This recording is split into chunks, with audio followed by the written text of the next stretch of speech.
Good morning po sa ating lahat. Ayun po, no.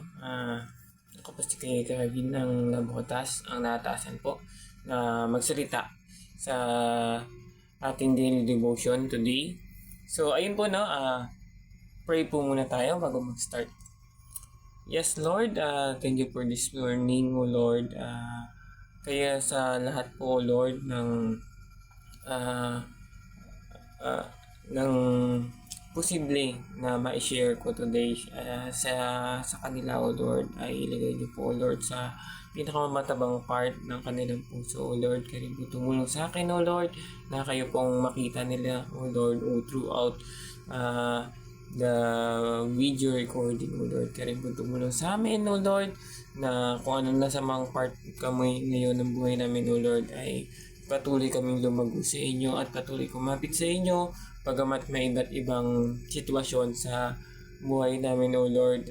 Kayo po ang patuloy ng pakita ng inyong mga himala sa mga puso at isip, O Lord, na hindi po bumitaw sa inyo, O Lord. Kaya rin po, O Lord, ang mag-bless saan po dako ng mundo makapunta ang video na ito, O Lord, na makita nila, O Lord, kung gaano kakumikilos sa kwento ng bawat isang tao, Lord. So, I pray, Lord, in Jesus' mighty name. Amen. So, yun po, no. Ang experience ko po sa supernatural, Lolo, na guides ay medyo marami. Kasi, di naman po sa sa pagbubuhat ng bangko, nung isa po kasi yan sa prayer ko talaga before. Kasi dumating po ako sa point ng pagkakristyano na feeling ko is puro doctrine na lang yung nangyayari. So ayun sa konting balik lang po sa kwento ng pagkakristyano ko before mga past 13 or 14 years ago. So ayun po, no. Ako po ay galing ng Tanglao Baptist Church. More on ang Baptist syempre is more on word, more on doctrine po talaga kami. At yung discipline, yun po ang tinuturo. So dumating yung point na yung mentor ko ay graduate ng PBTS, where is located in Baguio. So nung bumaba po siya ng pag-graduate niya ay in a year ay nag-start po kami mag-plant ng church. So nag-plant po kami ng church at syempre as mentees niya kasama kami sa sa nag-pioneer ng church na yon at hanggang sa naging independent po siya. Nung naging established po yung church na yon is binigyan ako ng pakiramdam ng Lord na na bakit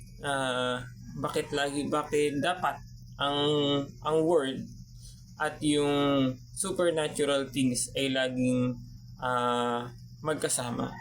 Dahil nga po sa paniniwala namin noon before ay hindi kami naniniwala doon. So, ayun po, no, nung hanggang sa dumating po ako sa point na nag-ask ako sa Lord na na magkaroon ng supernatural things, especially sa nababasa po natin sa New Testament. Yung no, that time until ngayon naman amazed ako sa mga ginawa ng mga disciples. So dumating ako sa point na pinag-pray ko siya na Lord, gusto kong maranasan yung supernatural things na nangyari sa mga disciples. So ayun, no, nung nangyari po yun, siguro po bilang ng ilang buwan lang naging college na ako ay naranasan ko siya at ginamit din talaga ako ng Lord sa mission field ng ilang taon. Then all throughout sa naranasan ko na yun, sa atin po, no, lagi tumatatak sa atin is yung yung mga supernatural things na tumutubo yung paa, nakikita mong gumagaling, yung cancer nawawala, yung hindi lang po dun sa divine healing, no, yung tinatawag nilang gemstone, yung golden dust, yung manifestation ng Holy Spirit. Nakita ko siya. Pero ang pinaka-amazing na i-share ko guys sa inyo ngayon ay hindi yung supernatural healing, supernatural na kilos ni Holy Spirit. Kundi ang i-share ko sa inyo ngayon ay na-experience ay kung saan ako nagsimula at naranasan yun.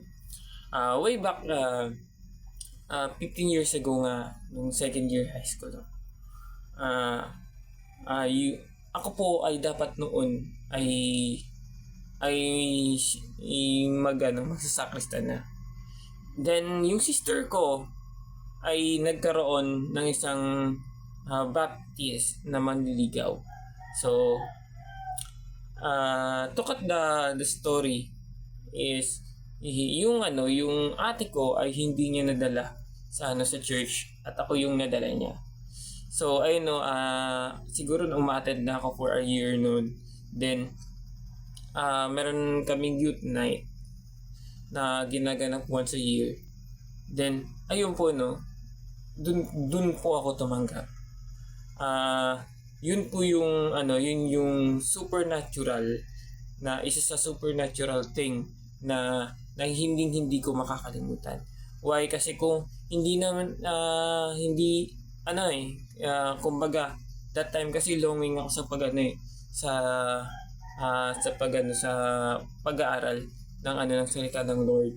More on digging deeper ako kasi may something sa akin that time na gusto kong mapunan, na gusto kong makita, mapansin kung ano nga ba yung kulang na yun. At that night, nung tinanggap ko si Jesus Christ as Lord and personal Savior, lahat nagbago.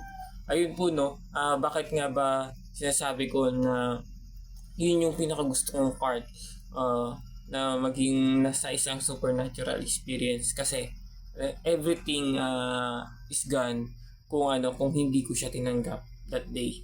Kasi hindi mo na may experience ang pagkilos ni Holy Spirit. Yung pagkilos ni Lord sa atin kung hindi natin tatanggapin si Jesus as personal Lord and Savior. So yun po ang para sa akin ng pinaka mataas na experience na nangyari sa akin sa supernatural. Kasi kadalasan kasi sa atin as tao, ang tinitingnan natin parati na supernatural thing ay yung mga himalang nagkaroon ka biglang gumaling, nagkaroon ka bigla ng extreme experience. Pero sa akin, ang pinaka hindi ko makakalimutan ay tanggapin siya bilang Panginoon sarili at tagapagligtas. Kasi since that time na tinanggap ko siya, ang bilis ng turning point na pinasok agad ako ni Lord sa music and drama ministry. Then after po nun is nakikita mo na sa iba't ibang lugar dinadala ako ng Lord na hindi ko alam. Then yung mga questions ko noon ay nasasagot. Kaya ako pa sinasabing supernatural kasi before that napunta na ako sa iba't ibang religion, napunta na ako sa iba't ibang klaseng pag-aaral tungkol sa kanya. Pero that time ko lang naramdaman at natutunan at nasagot yung mga tanong sa puso ko na si Lord mismo yung sumagot that time. So ayun po yun po ang gusto kong i-share na hindi parati sa ang supernatural thing ay extreme sa extreme na nakikita mo na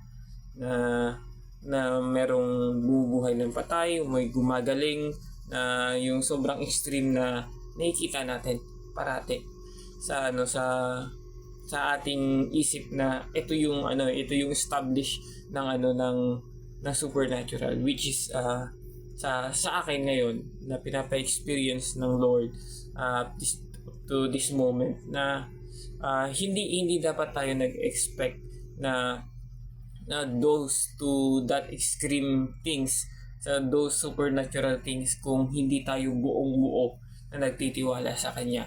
Sabi nga po sa aming pag-aaral is kung malagpasan mo na yung worldly na pagsubok ay tulad ng mga disciples ay mangyayari at mangyayari talaga na magiging natural lang sa'yo ang mga supernatural na bagay dahil si Lord mismo ang kikilos at gagawa para sa'yo nang hindi mo napapansin dahil nagiging normal na lang siya or habit na lang sa'yo ang pakikipag-usap kay Holy Spirit. Pag-usap ka na or ang pagkilos ng banal na espiritu ay nagiging habit or nagiging normal na lang sa atin. So, ayun po yun lamang po ang aking i-share na experience today at gusto ko rin po sana i-encourage sa ating lahat na patuloy po tayong mag-seek sa presensya ng Lord at wag po tayong tumigil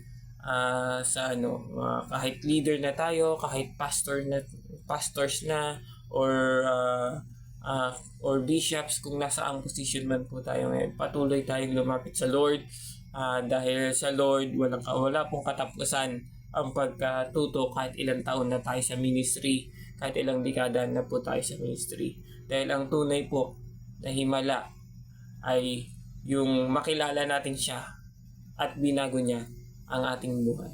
Ayun po ang aking share for today. Maraming salamat po sa pagbibigay ng pagkakataon na mag-speak po muli ngayong gabi. So ang iwanan ko po sa inyong word is keep seeking unto God until we meet Him in the end of the race. Ayun po Thank you po and God bless. Yun po, pray po tayo. Thank you, Lord, for this day, O Lord. I'm praying po, Lord, na sa aming mga kapatiran po, Lord, na nagsisik ng learnings at patuloy na may hinahanap sa kanila mga puso, O Lord. I'm praying na kayo po ang mag-meet sa kanila, O Lord, na mag-ayos sa kanilang puso at isip, O Lord, gumabay sa kanila, O Lord, at patuloy na palalimin sa pag-aaral ng inyong mga salita, Lord, at magbukas ng mga pintuan at magtanggal ng mga kaliskis sa puso at isip nila, O Lord, na humaharang sa paglago sa inyo, O Lord. As I pray, O Lord, kayo rin po magbigay ng kagalingan sa mga kapatiran, O Lord, na nangihina na ngayon, spiritual, O Lord, galing din po sa physical, O Lord. Kayo po magbigay ng kagalingan sa kanila, O Lord, na patuloy pong kumapit sa inyo at huwag pong mawalan ng pag-asa. Ganun din po, O Lord, sa aming mga workers, O Lord, kahit sa amang part, O Lord, ng CLF, O Lord, sa lahat ng pong branches ng CLF, O Lord, ganun din po sa main, O Lord, kayo patuloy na magbigay ng kalakasan spiritual at physical, O Lord, sa lahat ng magagawa, sa lahat ng businesses at trabaho nila, especially to our pastors, O Lord, sa aming senior pastor, O Lord, kayo pong bigay patuloy ang magbigay ng kalakasan, O Lord, sa kanya at sa mga downline pastors po, O Lord, na patuloy na gumagawa sa inyong kaharian, O Lord. Kayo pong patuloy na mag-bless sa kanila, sumuporta sa kanila yung every activities na ginagawa nila sa kanilang buhay na para sa inyo, O Lord, at para sa kanilang pamilya, O Lord. Kayo pong magbigay, O Lord, ng safety, O Lord, especially, O Lord, sa mga persecuted churches, O Lord, na nag-i-exist pa until today, O Lord, sa iba't ibang parte ng mundo, O Lord. Kayo pong bahala sa lahat-lahat, O Lord. This is our prayer, Lord, in Jesus' mighty name. Amen. And po, thank you po, and God bless po sa ating lahat.